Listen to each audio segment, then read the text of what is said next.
एक राज्य में एक राजा राज करता था जिसका नाम विक्रम था। राजा बहुत अमीर था लेकिन उतना ही लालची भी। वह अपने खजाने को हर दिन गिनता और अधिक सोना, चांदी और धन इकट्ठा करने की योजनाएं बनाता।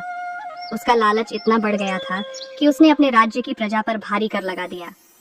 लोग भूख और गरीबी से परेशान थे, लेकिन राजा को उनकी तकलीफों की कोई परवाह नहीं थी। एक दिन राजा के दरबार में एक साधु आया।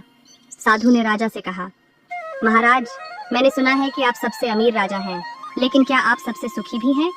राजा ने हंसते हुए कहा, मेरे पास इतना धन है कि मैं दुनिया का सबसे सुखी इंसान हूँ।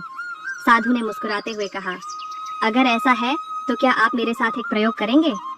राजा ने अपना सिर हिलाया और कहा, बताओ क्या करना है?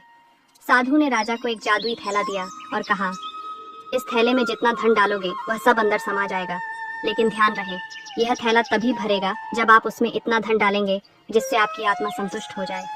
राजा ने सोचा कि यह साधारण सा काम है। उसने अपने खजाने से ढेर सारा सोना और गहने लाकर थैले में डालना शुरू किया, लेकिन वह हैरान रह गया क्योंकि थैला खाली ही रहा।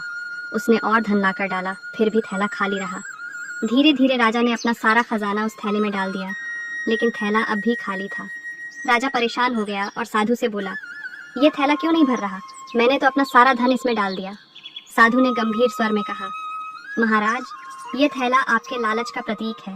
जब तक आपके अंदर संतोष नहीं होगा, ये थैला कभी नहीं भरेगा। ये सुनकर राजा को अपनी गलती का एहसास हुआ। उसने साधु से माफी मांगी और कहा, मैंने अपने लालच के कारण न केवल अपना धन खो दिया, बल्कि अपनी प्रजा को भी कष्ट दिया। अब मैं इस भूल को सुधारूंगा। इसके बाद राजा ने प्रजा से लगाए गए भारी कर हटा दिए और अपने खजाने को राज्य के कल्याण के लिए खोल दिया। उसने गरीबों की मदद की, नए कुएं और स्कूल बनवाए और राज्य में खुशहाली लाई।